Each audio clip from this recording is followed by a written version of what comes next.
Il arrive au club, il dit « Ok, je prends cette équipe, ne sont pas dans mes plans Ronaldinho, Deco et Samuel Eto'o. » Non seulement il se trompe, et il se trompe profondément. Mais déjà, bon, vous connaissez ce business de la presse, les télévisions, il y a souvent des enfants qui sont beaux, d'autres qui le sont moins. Et moi, j'ai toujours été l'enfant qui était moins beau. Et c'était mon rôle, mais seulement j'avais un rôle très important dans le vestiaire où je pouvais tout dire à n'importe qui en le regardant dans les yeux. J'ai une blessure au ménisque, je prends 7 mois et je décide d'aller faire ma rééducation dans ma maison à Majorque. C'était une erreur parce qu'à ce moment-là, il n'y avait plus le dialogue. Et quand vous avez un vestiaire comme celui du Barça avec des grands joueurs qui ne peuvent pas se parler, il y a un souci. Parce que la force du Barça, c'est que c'était un groupe de jeunes qui aimaient s'amuser ensemble. Quand on rentrait dans un stade, on voyait qu'il y avait une certaine complicité. On partageait plus que des entraînements, plus qu'un match de football.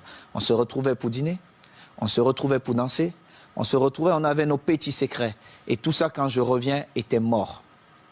Était mort. Et comme j'aime souvent dire les vérités, et pour moi toute vérité est bonne à dire, évidemment, ce jour, Ronny se trompe parce que c'était le match, mon retour, c'était face à la Real Sociedad. Franck, qui me prend avant le match, il me dit « Est-ce que tu veux commencer ou tu vas attendre ?» Je lui ai dit « Franck, je préfère jouer les dernières 20 minutes en espérant que le Barça serait en train de gagner 3-0, voire 4. C'est plus facile pour quelqu'un qui a fait 7 mois sans jouer. » Mais malheureusement, ce n'était pas ça. Franck fait 3 remplacements et je suis toujours à l'échauffement. Et à un moment donné, je reviens vers le banc de touche et j'ai dit à Eusebio, on a fait 3 remplacements, dont je vais aller m'asseoir. Simple. Moi, je n'étais pas fâché. Je reviens, c'est mon premier match. Je savais que j'allais jouer à n'importe quel moment, je devais jouer. Et Franck, qui va en conférence de presse, et on lui pose une question, mais pourquoi Samuel n'a pas joué? Il dit, oh, moi je ne sais pas, mais je l'ai envoyé à l'échauffement et il n'a pas voulu. Mais pourtant, j'étais à l'échauffement et je suis revenu et il avait fait 3 remplacements. Et Ronny, qui ne parlait pratiquement jamais à la presse, ou quand il passait, c'était le sourire et il partait. Et il sort une petite phrase.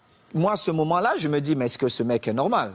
Parce que si quelqu'un n'était pas exempt de tout reproche, c'était Ronny. Mais on l'aimait comme ça. Et on le savait. Mais moi, quand je parle souvent à Eden Hazard, je prends l'exemple sur Ronny. Je lui dis, Ronaldinho était le meilleur joueur au monde ou le meilleur joueur de tous les temps. Parce qu'il était incroyablement fort.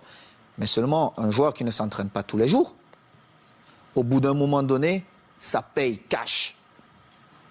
Ça paye. Tu peux être Ronaldinho, tu peux être Messi.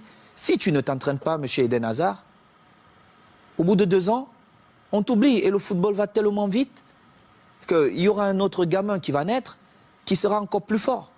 Et c'était ça.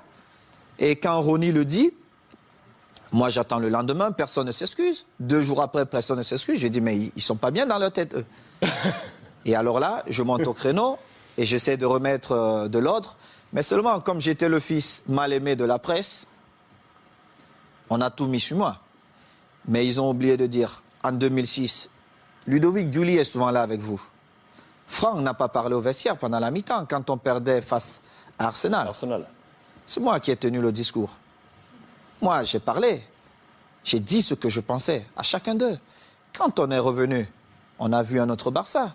On a gagné ce trophée. Moi, je m'en fous. Le plus important pour nous, c'était de gagner. Et il était inconcevable de voir un groupe de jeunes gamins avec autant de talent perdre match face à Arsenal. C'était inconcevable.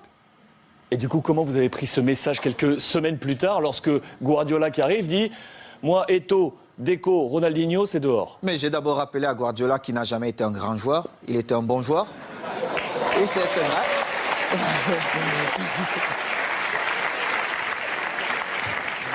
Mais c'est vrai. Je le lui ai dit. Et j'ai rappelé au passage, si c'est le coach Luis qui me le dit, je dis, ok, je ne peux rien dire. Comme joueur, on connaît aussi Pep, mais surtout comme entraîneur, Il n'avait rien démontré pour qu'il arrive dans un vestiaire comme le Barça. Il ne connaissait même pas l'histoire du vestiaire et qu'il se mette à dire certaines choses. Et en plus, ce qui me faisait encore plus mal, c'est qu'ils inventaient des choses que la presse relayait.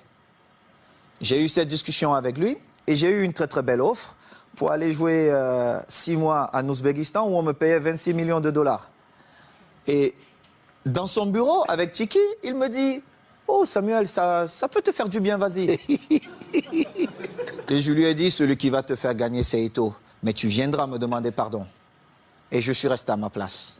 J'ai continué à m'entraîner, nous sommes allés aux États-Unis et nous étions à Houston, dans le vestiaire. Il dit avant le match, ok, nous allons changer de dossard. Oh, tout le monde dit, oh, c'est l'entraîneur qui le fait maintenant, c'est surprenant. Et il dit, Titi, tu vas prendre le numéro 9 de Samuel. Titi Henry. Oui, Titi Henry, tu vas prendre le numéro 9. Et Titi était bien content. Et Eto'o portera le 14. Tout le monde était surpris. Et c'était un manque de respect total. Et je ne pouvais pas l'admettre. Parce que j'avais quand même écrit une belle histoire, même si elle devait s'arrêter là, au Barça. J'avais beaucoup fait pour le club. Que ce soit dans les stades, mais surtout en dehors du stade. En dehors du stade. J'ai toujours été là pour tous mes coéquipiers, pour tous les clubs. Vous êtes resté 1 an avec Pep. Je vais vous dire. Alors, il joue, je suis au banc de touche. Quelques jours plus tard, on joue contre une équipe de Mexico, Chivas. Chivas. Et il a le malheur de me donner 20 minutes. Et je crois qu'il pouvait se tirer une balle dans la tête. Et les 20 minutes, je marque 3 buts. On revient à New York contre Red Bull. Bon, il se dit, bon, voilà. Il me renvoie dedans. Je marque encore 3 buts. Il était obligé de convoquer une réunion. Mais comme il n'a jamais eu le courage de me dire les choses en face, il est passé par mes coéquipiers. J'étais en train de dîner. Et le délégué vient, Carlos Nava, il me dit, viens, j'ai une surprise pour toi.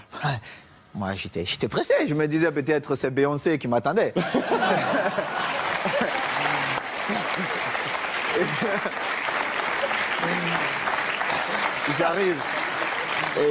J'arrive dans cette suite et je vois Jorquera, Oleguer, non pas Oleguer, Puyol, Les jeunes du Barça. Léo, André, Xavi et surtout Victor, qui est l'un de mes meilleurs amis. Et Victor Valdés. Victor Valdés.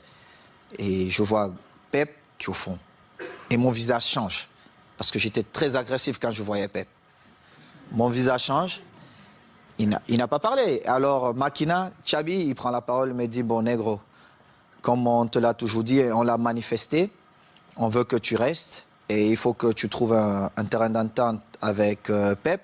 Et j'ai dit, moi, je ne parle pas à Pep. Il doit me présenter ses excuses parce qu'il m'a manqué le respect ouvertement à plusieurs reprises et je n'accepte pas ça. Moi, si vous ne me respectez pas, je ne vous respecte pas. C'est comme ça, la loi chez moi. J'ai souffert pour être là. Je respecte tout le monde, mais si vous ne me respectez pas, je ne vous respecte pas. Mais alors là, je fais le double, ou voire même le triple que ce que vous avez fait. Et Pep, il parle un peu en catalan, hein, tout ça, il trouve un peu des phrases difficiles. Et on commence la saison, j'ai parlé 2 fois à Pep. 2 fois. Une fois, c'est parce qu'il me demandait d'aller parler à Yaya Touré qui ne voulait rien savoir de lui. Et une autre fois, c'est parce qu'il voulait me donner des leçons. Comment un attaquant devait bouger. Je lui ai dit, mais Pep, tu as été milieu de terrain, tu n'as pas été un grand attaquant. Moi, je marque mes buts comment? Ce mouvement ne devait pas se faire comme ça. Et en plus, on était à l'entraînement. Et moi, j'ai fait un jeu sans ballon pour créer un espace pour Messi qui venait. Et en plus, Léo marque. Il me dit, non, il fallait faire. Je lui ai dit, mais toi, t'es pas normal, toi. En fin de saison, je marque, je crois, 35 buts. Et je marque le but qui nous permet de prendre l'avance face à Manchester à Rome. On se retrouve en finale de Ligue des Champions. Oui, en finale de Ligue des Champions. On se retrouve à la Corogne. Et à la Corogne, je marque 2 buts ce match. Et je devais partir jouer face au Togo avec les Lions. On a un dîner bien arrosé. Moi, je ne bois pas. Mais tout le monde s'est lâché un peu. Et il dit, oh, je vais porter un toast. Et puis voilà. Vraiment, il faut qu'on dise merci à Samuel parce que c'était une saison difficile pour lui, mais il a montré le grand joueur qu'il est. Tout ça. Un beau discours. C'est la première fois où j'ai fait confiance à Guardiola. Mais cela m'a coûté mon passeport pour l'Inter de Milan.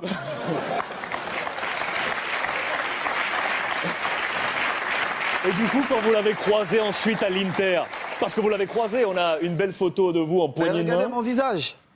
Parce que Guardiola, il m'a vu dans le tunnel. Est-ce qu'il m'a salué dans le tunnel? Il ne m'a pas salué dans le tunnel. Il a vous a attendu salué? là où il y avait tous les caméras. Moi, quand il a regardé le visage de Thierry Henry, ça dit tout. Parce qu'ils ont vu la scène. On était tous dans le tunnel.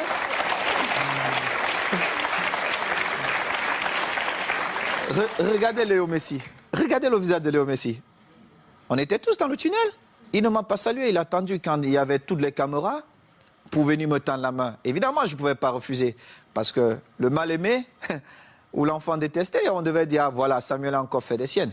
Mais seulement, les gens ne connaissent pas les dessous. Parce qu'il aurait bien pu me saluer dans le tunnel. Moi, j'ai eu des différences avec le code lors d'un match espagnol de Barcelone. Je ne sais pas si vous vous rappelez. à Majorque. Mais j'ai beaucoup d'estime pour le coach. Le Louis, football, c'est c'était ça. entraîneur de l'Espagnol. De l'Espagnol. Contre Majorque, Contre Majorque. vous Oui, êtes c'était envoyé un difficile. petit peu. C'était difficile pour le code, mais moi, je devais défendre Majorque et j'ai fait mon boulot. Et c'était pareil. Donc, c'est une histoire comme ça. Mais bon, après, on s'est retrouvés, Pep et moi, on a fait la paix. Et je suis content, mais la vraie histoire, c'est celle-là. C'est que Pep, peut-être dans son envie de gagner, n'a pas respecté certaines choses dans le football. Et heureusement pour lui, j'ai marqué quand même 35 buts cette saison-là qui nous ont quand même permis de gagner. Chichi cette saison. Qui nous ont permis de gagner tous les titres qu'il a gagnés. Et il est bien content parce que c'était ses premiers trophées. Saison où le Ballon d'Or arrive dans les mains de Léo Messi. Mérité. Vous êtes 10e de ce classement Ballon d'Or cette saison. Je ne regardais même pas ça, mais Léo l'a bien mérité. Bon.